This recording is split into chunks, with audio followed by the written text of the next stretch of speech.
बिस्मिल्लाहिर्रहमानिर्रहीम। अस्सलाम वालेकुम डियर स्टूडेंट्स। आज का जो हमारा टॉपिक है वो है equation of continuity. Equation of continuity की स्टेटमेंट है for an ideal fluid product of the cross sectional area of the five and speed of the fluid at any point will remain constant. Ideal fluid किसे कहते हैं? Ideal fluid वो fluid जो incompressible हो, जो non viscous हो और जिसकी मोशन लिमिनार हो।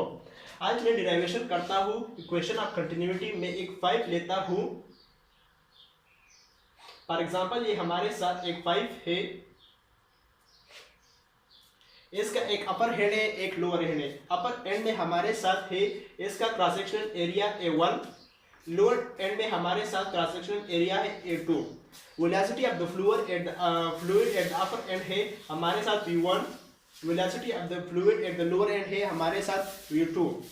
यहाँ पर फ्लूइड कुछ डिस्टेंस ट्रेवल करेगी, वो हमारे साथ है S1 और नीचे हमारे साथ है S2। यहाँ पर इसका कुछ वॉल्यूम भी होगा जो हम डिनोट करते हैं डेल V1 और डेल V2। अगर मैं यहाँ पर लिख लूँ कि इंफॉर्मेशन 8 अपर एंड A1 हमारे साथ है क्रॉस सेक्शनल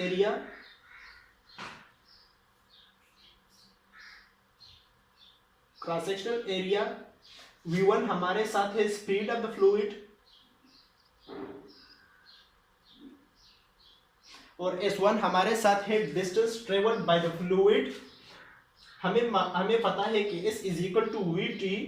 अगर तो यहाँ पर मैं S1 इसलिए लूंगा क्योंकि ये अपर और लोअर एंड में मैं फर्क कर सकूं।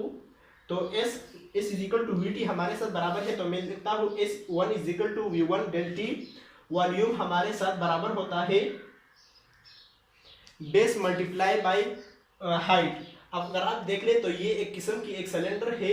वॉल्यूम ऑफ द सिलेंडर हमारे साथ जो बराबर होता है वो है बेस मल्टीप्लाई बाय हाइट।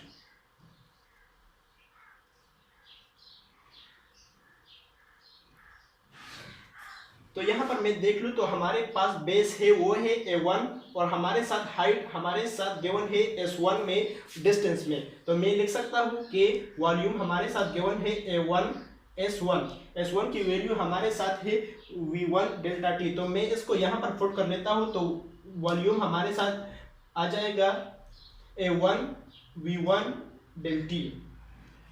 हमें पता है कि डेंसिटी इक्वल होती है मास पर वॉल्यूम। वॉल्यूम हमारे साथ इक्वल होता है मास बाय डेंसिटी। तो मैं वॉल्यूम की जगह मास बाय डेंसिटी पुट कर लेता हूं, तो M1 divided by density equal to A1 V1 delta T।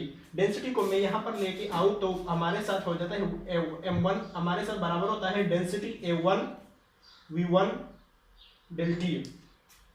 ये तो हमने कर लिया अपर एंड के लिए। अगर आप लोअर एंड 5 के लिए कर ले तो वो भी इस तरह का इक्वेशन आएगा, लेकिन सिर्फ हमारे साथ होगा M1 की जगह M2 होगा, density A2 V2 del T।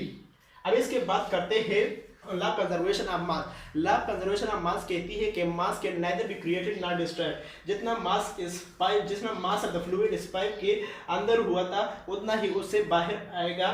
तो इसमें कोई सोर्स ऑफ सिंक नहीं है जिससे फ्लूइड बाहर जा सके। तो हमारे साथ लॉ कंजर्वेशन ऑफ मास,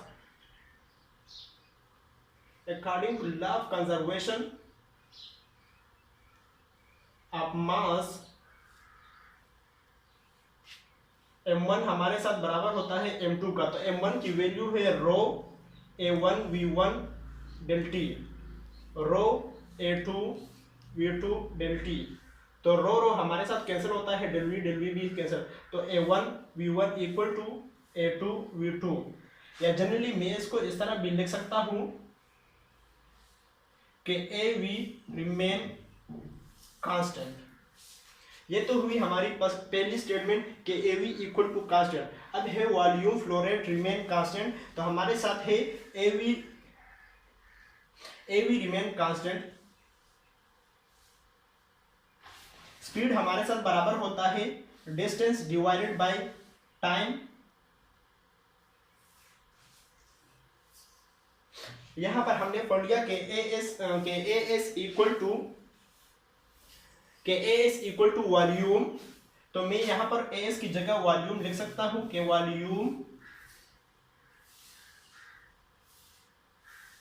तो ये हमारे पास हुई दूसरी स्टेटमेंट के volume flow rate remain constant. तो ये दोनों statement product of the consistent area of the pipe with the speed of the fluid in the pipe at any point will remain constant or volume of the flow rate remain constant। ये थी हमारे साथ equation of continuity, जो हमारे साथ दो equation है A B equal to constant या volume flow rate remain constant.